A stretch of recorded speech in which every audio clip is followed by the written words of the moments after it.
All right, so Scott Herman made this video talking about Jeremy Either's new study on range of motion. I know, I'm a little late.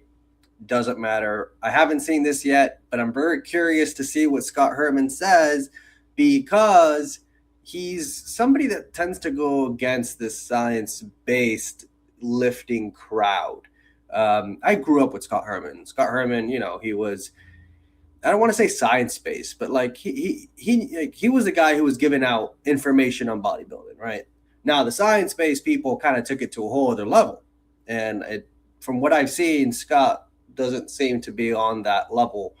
I don't know if he just doesn't like it, or he seems to call out a lot of science based stuff. I do agree with his stuff sometimes, but I'm very curious on what he has to say about this study because I'm like, you're bashing the study. I really want to see what you're going to talk about. Imagine wasting an entire year and $40,000 just to come to the conclusion that if you want to maximize your gains in the gym, you should be lifting heavy weight in full range of motion. And that's exactly what Jeremy Ethier did in this video titled The Muscle Building Myth Everyone Fell For. Well, not if you're subscribed here. Okay, so that was a bit of I don't know, like what do you say, a bat to the head? I don't know any metaphor. I think that's just a funny way of saying like this was a waste of money. Yes and no. I don't think just because you have this is common sense means that we don't need any study on it. I think there are many cases where like there was something that was common sense, but we did a study on it and we found the complete opposite or something like that. I think there are cases like that. I don't think this is a waste of money. Not really. If anything, this is probably the best done paper, one of the best done papers when looking at this stuff, because there's one crucial thing missing with this, where I think it leaves us with more questions than answers. That said, let's see where he goes with this. You've always been training in full range of motion with heavy weight. New study. Just another video from the scientific base community. Yeah, there we go. Yeah, he doesn't like the science-based lifting community. Raising themselves with studies that pretty much prove nothing. It's just a fluff piece. And so what he basically did in this video, and what he was trying to figure out, was whether or not you built more muscle if you focused on the stretch portion of an exercise or the contraction portion of an exercise. And he had this specialized equipment donated to him for the study. He got 20 people who were considered newbies to the gym to participate in the study for a year. And utilizing this equipment, he was able to split their bodies in half and have them train one side where the heaviest part or the hottest part of each exercise was during the stretch. And on the other side of their body, they were able to train where the hottest part of each exercise was during the contraction. Yeah, and so that kind of led to this whole thing of like length and position stuff is better. Length and position stuff is better. Let me tell you something. Right? What John Bertha would say. This whole thing got way out of proportion, specifically from people like Dr. Milo Wolf, right? The lengthened part of the movement, or this whole lengthened partial stuff, was originally studied, or firstly studied from what I'm aware of, from Dr. Jared McMahon. I have a podcast with him in my podcast channel. And what he did was he compared a lengthened bias, he did leg extensions, right? He did 90-degree leg extensions to 45 degrees, I believe, and then he did 45 degrees to 0 degrees of knee extension. Basically, we got a more lengthened range training group, and then we have a more shortened training group. What he found was that the lengthened range training group grew more muscle than the shortened range. Now, he wasn't dumb because he had mechanistic ideas and reasonings or hypotheses or theories onto why that might be. He did this for a reason. He wanted to do this study for a reason, because what he found, or what he was doing, is that he was calculating the muscle forces. He was looking at the muscle forces of the quadriceps, and he goes, 90 degrees in the leg extension seems to be where there's not only near the best optimal overlap of the muscle to produce the most force, but there is also a little bit of passive tension to probably add into the stimulus, right? We know tension builds muscle. we don't want to we want to train a muscle where it produces more tension, where it can contract better, it has more um, filaments and stuff to contract, versus in a very weak position where the muscle can't generate a lot of tension. Tension is just the force your muscles generate. And so, because the quadriceps already exist too deep onto the descending limb, which means that they're very easy to stretch far over, which means we're going to lose a lot of active tension, active overlap, and active tension is important. He stopped at 90 degrees specifically. He knew. He told me he knew. He goes, I don't want to go beyond 90 degrees because I don't really see there's that much of a difference. So 90 degrees to short and range, 45 to 0 degrees. He found the length and range was better. And so this led to this whole thing of length and ranges is better everywhere. Well, that's not entirely the case. So let's see what this happens. End of 1 year, came to the conclusion that it really didn't matter. Now, I have some issues with this study right out of the gate, and Jeremy even talks about this towards the end of his video, so I'm not going to fault him completely, but he discusses how everyone in the study was a newbie lifter, and they all could have just made their newbie gains, right? So how would you figure out whether or not the study is 100% accurate? Well, I guess you'd have to spend another year and another $40,000 with seasoned athletes, do the same exact thing, and then compare to see whether or not they gain more muscle, focusing more on it's not a waste of money per se, depending how good the study is. That's how science progress starts. It's got to start somewhere, and great on Jeremy for starting this, right? I think he brought in Kassem to help him with a lot of biomechanical resistance factors and exercise mechanical factors or whatever to help with the study, because a lot of those things are ignored in these papers. So the paper was really well done, pretty much. It was just missing one key piece, and we'll get to that. Now, the paper itself, yes, it probably reached a conclusion of like, oh, we're training full ROM. We knew this all along. Now, back to Jared McMahon, he never proposed lengthened partials to take over full ROM. He proposed for lengthened partials to take over, or he doesn't like calling them lengthened partials. He likes calling them optimal partials. And that's important because that optimal position or joint angle could differ between muscles or could be more variable between muscles. It doesn't just have to be in the near lengthened position. And so he goes, it was never supposed to replace full ROM. It was just supposed to be a way to train a muscle without having to waste your expenditure or spend too much time thinking about a very weak position of the muscle. Basically saying, I'm doing leg extensions, I'm going full range of motion or something like that. Now, the machine isn't really loading the short position that heavily, or I can't go to the short position, my knees hurt or something like that. Doesn't matter, because that lengthened position is where you're getting most of the gains. So, something Victor Black has said, he goes, what has the science-based lifting community research changed in bodybuilding for the last 30 years? I don't know. He said 30 years, 100 years, I don't know. He goes, nothing. I will say what it has helped us done, at least, this could be a whole other argument, is help us be a little more confident in the decisions we make in the gym. If we say, hey, in the length, does it matter when we train shorter in our lengthened position? No, it doesn't matter. Just train full ROM. Okay, but at least now we could say, oh, it really doesn't matter. So you're not always wondering, oh, well, am I getting a little bit more benefit from focusing on the short position? This machine is more heavy in the lengthened position. Does that matter? Likely not. Stretch or the contraction. My bet is it would probably end up the same and it wouldn't make a difference, because at the end of the day, all that really matters is that you're training in full range of motion. And these people, whether or not they were focusing on the stretch or the contraction, were still training with full range of motion. But what really disappointed me the most was just the lack of further explanation on the the scientific research that was presented throughout the entire video. But before we get into that, really quick, guys, right? Can we just discuss why the stretch can be very important and why people do focus on it? In my opinion, it's for two very important reasons. Number one, any range of motion that you do not train in, you will always have weakness in. A very good example that you all can relate to is something like a dumbbell preacher curl or barbell preacher curl. Most people will skip the bottom range of motion of this exercise because it's the hottest part of the movement. The stretch portion on any biceps exercise will always be the hottest part. And so what you get is a lot of... Okay. Important thing to clarify.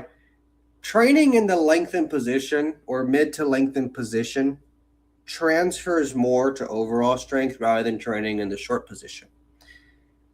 Now, this is a fair argument, full range of motion to gain strength and mobility in the full range of motion. But full range of motion of what? Full range of motion of what? Of the exercise, of the muscle, of the joint? That's where you have to clarify.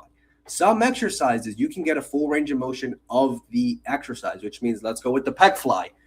Pec fly all the way back because the machine can go all the way back. So you got full range of motion of the machine or the exercise. But guess what? What are you doing back here? You don't need to go all the way back there. I don't even think that's much chest anymore. It's a lot of shoulders and deltoids or something. So full range of motion of the muscle could stop a little more midway.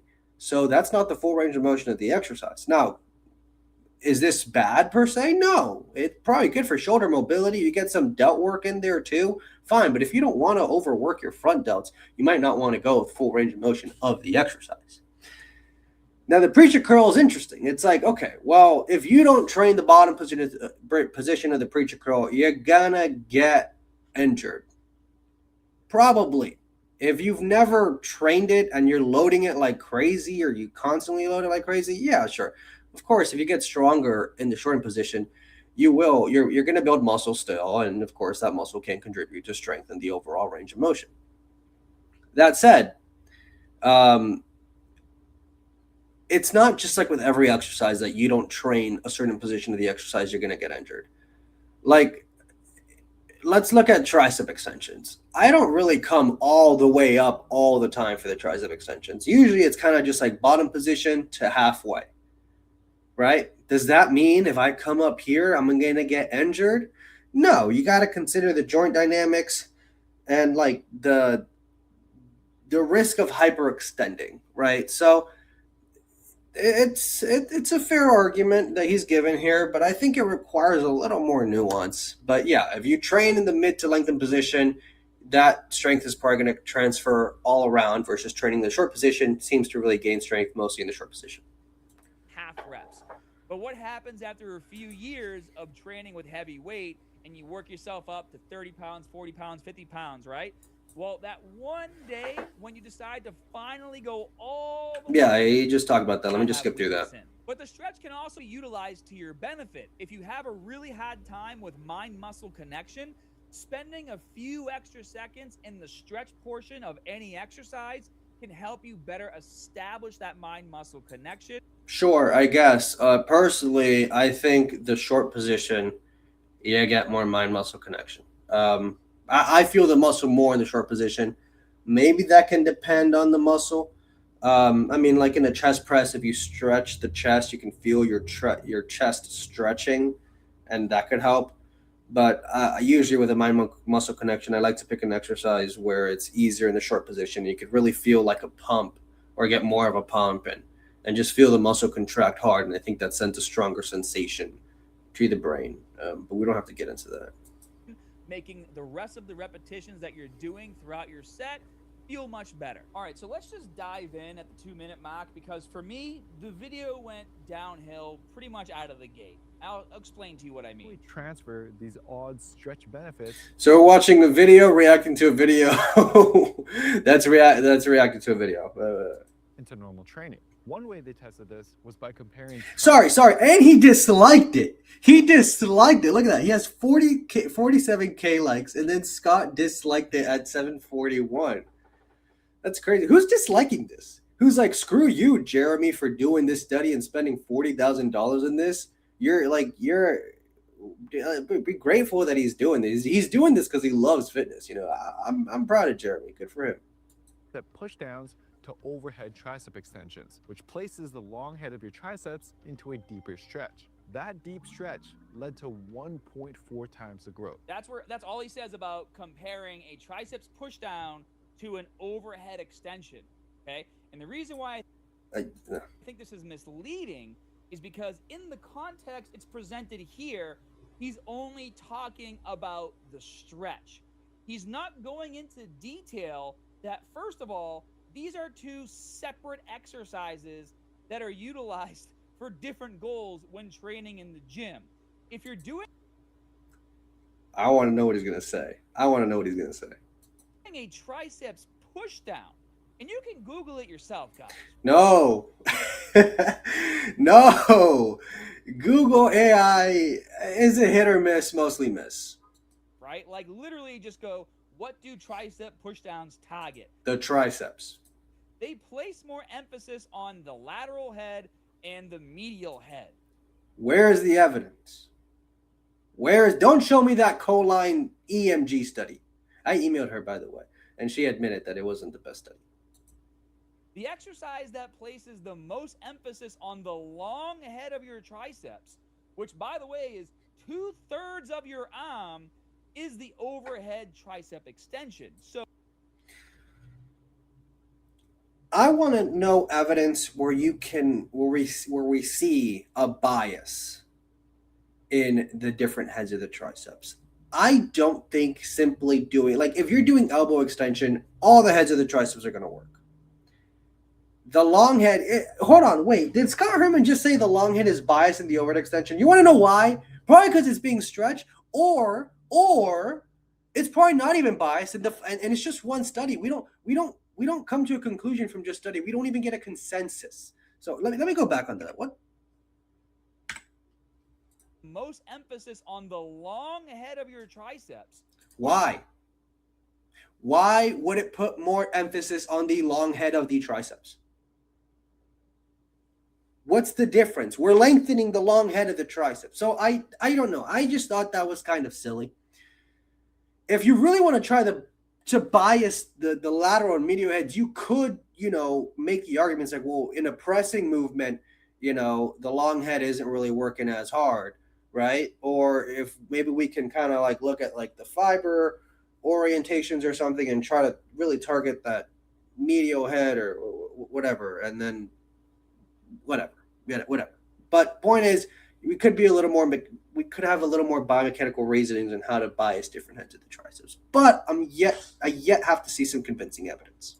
By the way, is 2/3 of your arm is the overhead tricep extension. So when he says that the study showed more growth when utilizing the overhead extension and the stretched position and the tricep being in a more stretched position, he's leaving out the fact that it's also placing more emphasis on the part of your triceps that's 2/3 of your arm. Like, are you understanding why this is the reason why scientific studies irritate me? Not to mention the medial and the lateral head also grew more overhead, so. Because they cherry pick the information they want to present in order to prove whatever point they're trying to prove. Let's continue. To test this, researchers would have people hold a max contraction with their legs fixed at different angles. When their leg was more. So right now they're trying to see what builds more muscle, right? Holding the weight with your legs extended or holding the weight with your legs down. So it doesn't look like there's any movement happening here, but he's still extending his legs as hard as he can with max weight. Bent, which challenges the quads in a more stretched position, their muscles would grow up to twice as much as when their leg was straighter and the quads not as stretched. But they didn't stop there. They tested it again using real reps, comparing the bottom half of a leg extension to the top half. And again, the version that hit the stretch harder led to way more growth. And that is when the trend exploded. This is great because I despise, like that whole speech that Am gives to like the last humans on earth and I have no mouth and I must breathe. Like, I hate the leg extension from Hoist. The Hoist leg extension, I despise because it's so weird getting to that short contracted position. So this is great information because I'm like, I don't have to go that far in the contraction. I'm good in the lengthened position and I'm going to make more gains anyway. So that is where the trend exploded. Like, am I taking crazy pills here? Am I the only one who is looking at this study, which is absolutely ridiculous for the reason Maybe if this video was made by Robert Loggia, Scott could get convinced. I'm about to point out? Of course, you're going to see more muscle growth on the exercise where you're able to put the most amount of tension on the muscle. Like in the bottom position of a leg extension, of course, you're going to be able to generate more force on your quads for a longer period of time because it's a lot easier to hold, let's say, 200 pounds in this position than it is to probably hold even 100 pounds in this position for the same amount of time. And then moving on to the repetitions. If it's easier to hold it in that position,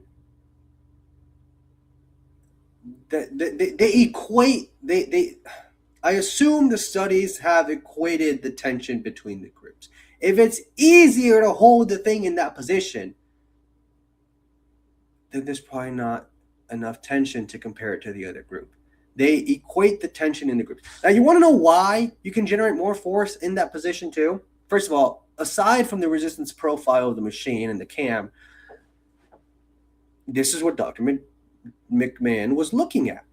He looked at the actual muscle forces. They were calculating the muscle forces of the quadriceps, and he found that in that 90-degree position is where they were generating near the most amount of muscle force. Now, the reason why he likes doing partials is because it's kind of impossible to really look at what specific joint angle that's going to be producing the most active force. It's really difficult to do that, and not to mention variability exists between so much populations and people. So it's like a partial kind of covers out all that range that you need to. But whatever, let's see. For any of you who've ever done this exercise before and you've done partial reps, of course you're going to see more muscle growth if you're doing these baby reps here at the bottom, because you're going to be able to lift probably a double the amount of weight that you could lift if you were fully extending here at the top and just doing the top range of motion. So again, studies like this are just flawed out of the gate for common sense reasons, and they're not even worth mentioning. Let's continue. For example, preacher curls versus incline curls. Okay, first of all, two different exercises. Preacher curls place more emphasis on the short head of the biceps. I'm done. This is why we need studies. I don't care if it's common sense. If I have a study showing it does place more emphasis on the short head of the biceps, now we can be a little more confident in making that claim. So even if you say, oh, that study is a waste because we knew this by common sense, it's like, yeah, sure. Well, first of all, common sense isn't that common. But at least now we have evidence to be more confident about saying that. Sometimes common sense leads us in the wrong direction, right? So does it bias the more short head of the biceps? With common sense, we could say yes, even though real common sense would say not really. We'll get there. Point is, it's hard to be confident in something without really seeing, at least in this case, without really seeing evidence for it. So I don't like saying the preacher curl bias is more short head of the biceps. And I want to know the reasoning if he gives one. Incline dumbbell curls place more emphasis on the long head of the biceps. Just some context for you that Jeremy should have given. Also, I seriously doubt you can really bias the heads of the biceps. I'm not surprised if you could, but I also wouldn't be surprised if you couldn't.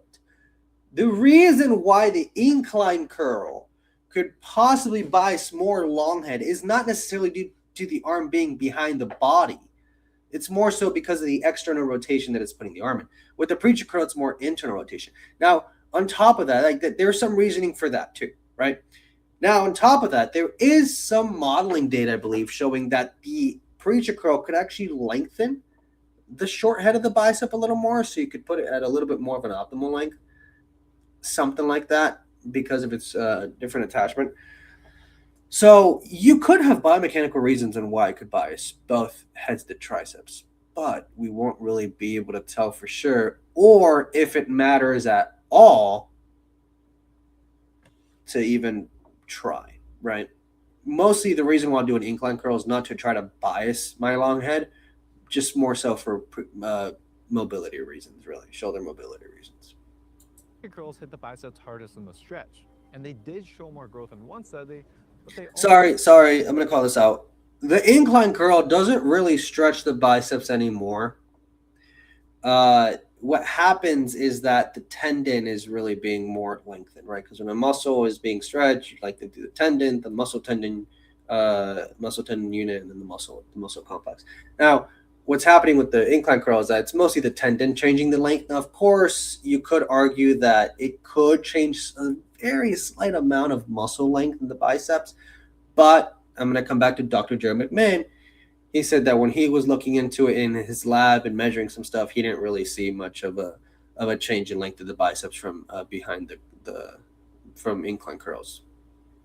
lock your arm in place, making it harder to achieve. So was the extra growth from the stretch challenge, or the extra stability, or both? Or was the extra growth because the person in the study never really did exercises that place more emphasis on the short head of their biceps, and the little bit of growth that they probably saw in the study was just from that head of the biceps being activated more than it ever had been in any previous routines that the person in the study might have done. I don't remember if the study differentiated between heads of biceps.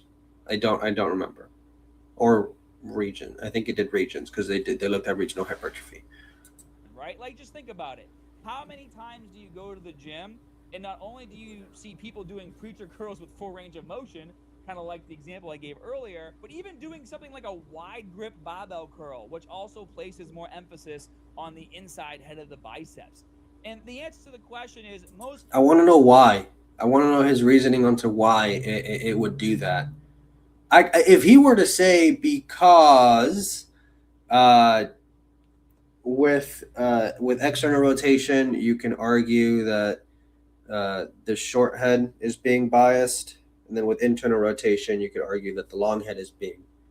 With internal rotation, you could argue that the short head is being biased because, let's say, if the long head contracts too hard, it's going to want to pull you out of that internal rotated position. And in external rotation, you could argue that the long head is being biased because if the short head contracts, it's going to want to pull you out of that external rotated position. Okay, I can see that. But I'd like to see evidence. I don't know what his reasoning is here. People don't. In fact, most people will do exercises where they're hitting both heads pretty much equally like a standard biceps curl, or I bet you pretty much every exercise you do, you're hitting both heads of biceps pretty much equally. Do exercises that focus on the long head or the peak of their biceps because they. Or I don't even know if I can say stuff on here. No. What is the peak of the biceps? What is the peak of the biceps? There is none, right? If he's saying short head, I assume from what I hear, the peak of the biceps is just another name for the short head of the biceps. Want a bigger peak, right? It's just that simple. So again, context that wasn't added. Like, this is old school reasonings, right? Like, cool, whatever. But they're not really correct all the time. But when someone who doesn't know better watches this video, they go, ooh, I can get bigger biceps if I do a preacher curl over an incline curl. They're two different exercises, placing emphasis on separate heads of the biceps. It's not the same thing. Don't worry. You're going to find that there's research showing that the biceps pretty much grow similarly. Similarly? They grow the same between a preacher curl and an incline curl. I think some data favors incline curl a little bit, and the brachialis is the one that grows more with the preacher curl. Now, there could be some statistical errors going on with all the papers. We still need more data coming out. A lot of papers didn't measure different regions of the biceps. So I don't know. We don't really know for sure, but I think from what I remember, there is a slight bias to incline curl for biceps and then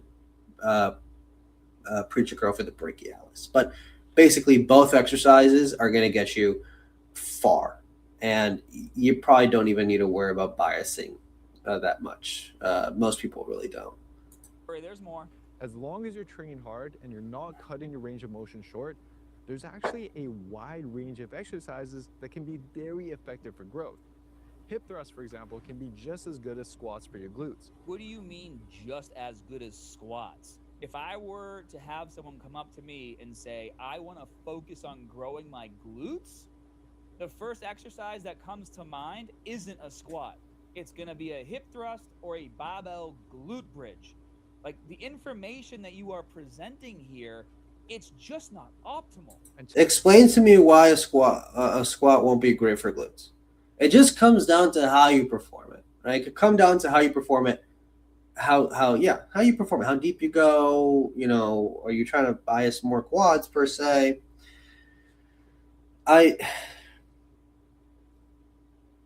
The reason why like hip thrusts socially is just considered one of the best glute exercises, right? Shout out to Brett Contreras for creating the movement.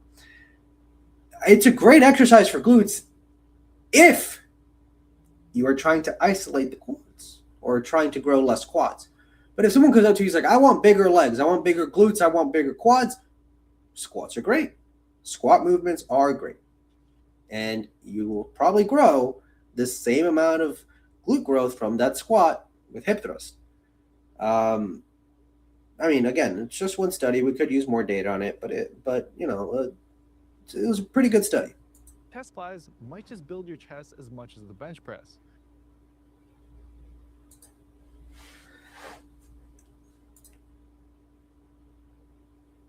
In what world, as this one, a personal trainer, someone giving fitness advice to the masses, would you ever imply that a chest fly, an isolation movement for your chest, is going to help you build a bigger chest when compared to a compound movement like a dumbbell or a barbell bench press? Jeremy, show me the data where you've seen right here, right? Actually, I don't know if I have any data on the top of my head where we are comparing bench press versus pec fly, I believe. That said, we might have some. We probably do. We probably have like some sort of like study that does a lot of exercises and includes pec fly and bench press. I can't think of any on the top of my head. But why would the compound build more chest muscle? More load? We know that tension is not, load isn't an indicator of tension. You can build muscle with low load as long as you're training close or near failure. Come on, Scott. Just because you're able to load heavier doesn't automatically mean there's more tension to the target tissue. You probably need more coordination and more co-activation from the muscles. But at the end of the day, if the reasoning is because we're able to lift heavier in the compound lift, I call BS. That's not true. And we know that.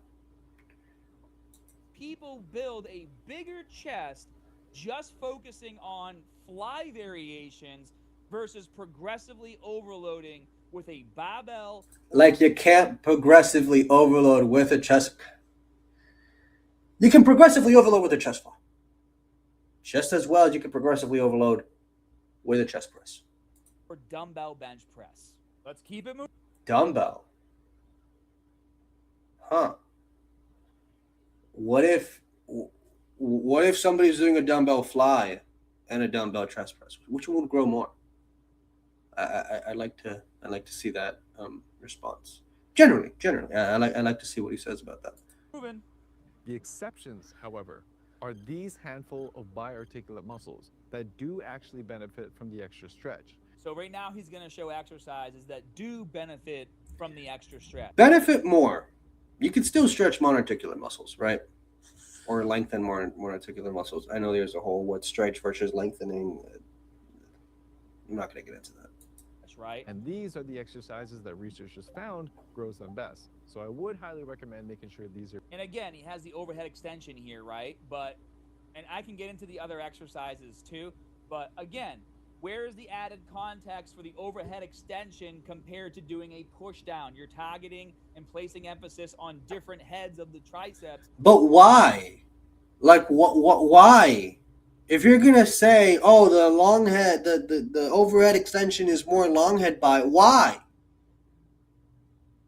I can't think of a reason why, other than it lengthens the long head. Which is why someone might want to do an overhead extension versus a pull down or versus a push down or vice versa. Like it's the same movement as a push down, just overhead. Like, I don't understand. The lats also might be another exception, but we just don't have the data yet. The lats might also be another exception to benefiting from the stretch, but we don't have the data yet. Well, Jeremy, I have the data for you right here. Here's a video that I did 8 years ago. Pull up hack for wider and thicker lats, no reps needed. And I basically in my video show people how to do heavy ass dead hangs in order to help them build up their strength in order to do more pull-ups. There in fact have been studies where just hanging with a heavy load between your legs like this, you can use a dip belt, has shown to increase growth in your back. In fact, if you've been training clients, were those newbie gains? Were those noobs in those studies? I'm curious because apparently he was bashing the noobs in these studies. for as long as I have, I'm actually kind of surprised that for your clients that haven't been able to do pull-ups yet, you haven't directed them over to doing something like a dead hang to help them build up their strength. So they can. I'm not disagreeing with that. You know, it could be a cool variation to build up to push-up tolerance or pull-up tolerance. I also do dead hangs a lot, mostly single arm, and I kind of like do little shoulder shrugs, mostly because I do rings on gymnastics, not a flex. But no, like this is fine. Of course, it's gonna grow, but it's like, are you growing your lats because you're stretching your lats here? You're isometrically controlling the lats. Like, I don't know. Like, this is very very bro sciencey to me. Start doing pull-ups on their own. And there's one more part in this video that I want to share with you guys. And if I'm being honest, Of course, there's a lot of other variations you can do to build a pull-up. But yeah, I mean, loading up a dead hang, I think that could be great. I don't really do that for building my lats. I just do a pull-up or a lat pull down. But I mean, I think it's great for like shoulder health and stuff like that. It could be great for like a rotator cuff exercise too, because any exercise that's forcing your humerus outside of your glenohumeral joint is training your rotator cuff, basically. it was literally the straw that broke the camel's back in determining whether or not I was going to make this video. Let me play the clip for you. That is exactly why we're running our first ever MRI study on back growth, comparing rows versus pull downs. You're gonna do an MRI study comparing rows, a horizontal pull movement, to pull downs, a vertical pull movement. Let me guess. Sorry, I'm like shirt right now from the boys. Two different exercises, right? Let's see. Exercises that are complementary to each other, not substitutes, right? You know they work different, your muscles in a different way. They train your back in a different way. And if you want to have a balanced back workout, Let's break this down a little bit. So we got a sagittal plane movement over here, right? This is going to shoulder extension. We got a shoulder extension again in the sagittal plane over here, just at lower degrees. Seems to be harder over here. Yeah. Okay. So, yeah. I mean, of course, they're two different exercises, but one, we're stretching the lats more. I think this is an interesting study. in the sense of like, can we bias different divisions of the lats? I really do hope they look at different regions of the lats and see if we can bias them. I'm not going to get into like the whole biomechanics of the differences between these two, where it's harder, where it's easier, but I'm just going to say that. You should probably have at least one of each, right? Like you know this as a personal trainer that's been on YouTube for 7 or 8 years. You should have at least one of each, mostly rowing for your upper back muscles, like your traps, your rhomboids, and all that, and your pull downs for lats. But I think it's a good question. How well can rows grow your lats? Right? Usually, when people say, "Oh, for back development, you do a vertical pulling and then a horizontal pulling," yeah, they say that because the vertical pulling is often prescribed for the lats and the horizontal pulling is often prescribed for the upper back muscles. But in this case, we're like, well, can the horizontal pulling also be prescribed for the lats? Valid question. This is not information that's new. So that when you follow the app's workout routines, you know that you're doing what's truly most effective. What's truly most effective? My guy, let me help you out here. I already typed it in the search bar. Horizontal pull exercises versus vertical pull exercises for back. Horizontal and vertical pull exercises are complementary, not substitutes. No one said they aren't complementary, or maybe I don't know. And should both be included for a balanced back. Why though? Well, because horizontal pulls, for example, rows, prioritize mid-back thickness, targeting the traps and rhomboids, while vertical pulls, for example, pull-ups and pull-downs, target more of the lats width. A complete back workout includes both for optimal posture and strength. So, is your Yeah, but I think Jeremy's doing this to see how well the rows or the horizontal pulls can target the lats. I don't think he's looking at the upper back thickness, right? That's why he was doing it with the execution of trying to bias lats in the horizontal pull. So yeah, I don't think he's like that would be stupid. That would be stupid.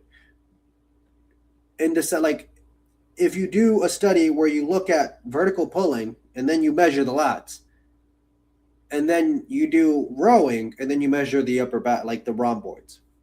Okay, great. They built the muscle, but what about, did it build the lats? Did the vertical pulling build the rhomboids to any degree? You know, like, so I can go on about this. app really gonna determine someone's back workout and only pick one of the two? Like it's only gonna include either a horizontal pull or a vertical pull, right? Like I'm not exactly sure what you're saying at the end of your video. Sorry. Again, if you are making a program, you're like, well, can we actually bias different divisions of the lats? Maybe the study can help us find out. If we can, then it could help us make training decisions a little easier. Saying I don't need to include a vertical pulling for lats because my row is already building as much as my lats, or it's already building the lagging parts of the lats that I'm trying to bias. So again, but it seems like to me you're trying to compare two exercises that have different functions, are complementary to each other, but you're gonna say both in the sagittal plane, both training a shoulder extension, whichever one is best or not, right? Like you're confusing people. There's so much confusing data in this entire video for reasons that I pointed out that you should have taken the initiative and pointed out yourself. I didn't get confused from Jeremy's video, but maybe I'm an exception, right? Now, don't get me wrong, guys. Jeremy has a lot of great content on his YouTube channel. He's a great creator. I just wish guys like him that dive into these scientific studies and want to create these videos around these sensationalized ideas like, can you build more muscle focusing on the stretch versus the contraction? When the script is done, just take a moment to step out of that scientific bubble that you're in and use a little common sense and throw that at your video. Because if you did, you wouldn't be confusing people by showcasing studies like this where, oh, we saw more growth in our triceps doing an overhead extension versus a push down. Well, yeah, it's obvious to someone like me because an overhead extension places a lot more emphasis on the long head of your triceps. Why? Which makes up 2/3 of your triceps. It's the largest muscle out of all three heads, and it's not targeted as well when doing the push down. Why? That's why you have two separate exercises depending on which muscles you're trying to place the most emphasis on. So that's all I'm asking for, guys. Don't confuse your audience. You know this stuff. I know Jeremy knows this stuff. But if he went into explaining all of these things, it just kind of showcases that most of the studies these guys are referring to are kind of pointless out of the gate. But one thing that isn't pointless is your supplementation. Okay, is this an ad? Owns, I think, like 11 clubs now stretch, or the contraction when it comes to training. Okay, all right. Well, that's it. That's my opinion of the video. Thanks for watching, guys. I mean, if you have any questions, just comment down below. Give me your opinion. But yeah, that's it.